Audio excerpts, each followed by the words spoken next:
Halo Bapak Ibu, Saudara-saudara yang terkasih dalam Tuhan kita Yesus Kristus. Kembali dalam perenungan kita, Road to Fruitfulness. Pada pagi ini kita akan membaca Amsal 17 ayat 20. Demikian bunyi firman Tuhan. Orang yang serong hatinya tidak akan mendapat bahagia. Orang yang memutar lidahnya akan jatuh ke dalam celaka. Saudara, menjaga hati itu bukan sebuah perkara yang mudah. Itu sebabnya kenapa penulis Amsal berkata, jagalah hatimu dengan segala kewaspadaan, karena dari situlah terpancar kehidupan. Sudah seorang yang bernama Che Guevara, seorang revolusioner dari Argentina yang hidup pada tahun 1928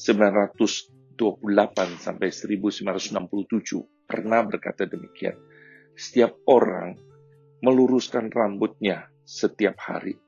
Mengapa tidak hatinya? Saudara, hati tidak mudah untuk diluruskan. Hati kalau sudah bengkok, maka ini menjadi masalah. Saudara, Musa pernah mengingatkan kita melalui Kejadian pasal 4, bahwa Kain tidak bisa menguasai hatinya, karena ia membunuh Habel adiknya. Saudara, itu sebabnya Tuhan bertanya, mengapa hatimu panas dan mukamu muram? Apakah mukamu tidak akan berseri jika engkau berbuat baik? Tetapi jika engkau tidak berbuat baik, dosa sudah mengintip di depan pintu. Ia sangat menggoda engkau, tetapi engkau harus berkuasa atasnya. Dalam Kejadian pasal 4 ayat 6 sampai 7. Saudara pengamsal pada pagi hari ini berkata kepada kita, orang yang serong hatinya tidak mendapatkan bahagia. Orang yang mutar lidahnya akan jatuh ke dalam celaka.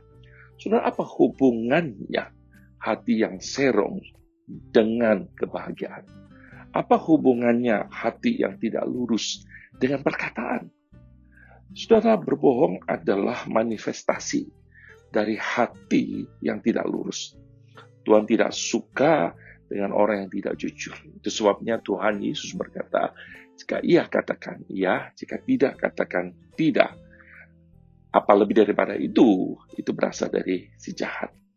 Hati Kain tidak lurus, sehingga ia berbohong kepada Tuhan, yang sebenarnya maha tahu dan tidak bisa dibohongi.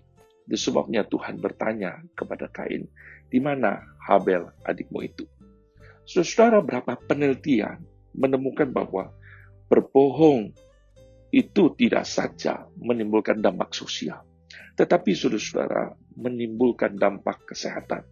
Sebuah penelitian menemukan bahwa orang yang berbohong akan menimbulkan risiko gangguan kecemasan dan juga kanker. Ketika seorang berbohong, tingkat stres seseorang akan meningkat sehingga mengganggu kesehatannya. Saudara, firman Tuhan mengatakan orang yang tidak lurus hatinya tidak ada damai, tidak ada kebahagiaan, karena ia akan berusaha menutupi sebuah kebohongan dengan kebohongan yang lain. Dari ketidakjujuran satu kepada ketidakjujuran yang lain. Itu sebabnya, saudara, kita tahu, kenal dengan istilah from sin to sin, dari dosa kepada dosa yang lain. Dari dosa yang satu melahirkan dosa yang lain lagi. Saudara, itu sebabnya kita mulai mengerti mengapa penulis Amsal mengkaitkan saudara hati yang lurus tidak bahagia, lalu kemudian mengaitkan lagi dengan perkataan. Dan kalau perkataan kita tidak lurus, maka itu akan mendatangkan celaka. Saudara-saudara, bila pada hari ini kita mulai dengan kehidupan kita, sungguh-sungguh jaga hati kita yang lurus, supaya kita ada damai, saudara. Dan juga bisa menjaga hati kita, pasti kita bisa menjaga perkataan kita. Saudara-saudara, mulai dari hati yang lurus, mendapatkan damai, dan juga perkataan kita boleh menjadi berkat bagi banyak orang. Kiranya Tuhan menolong kita. Amin.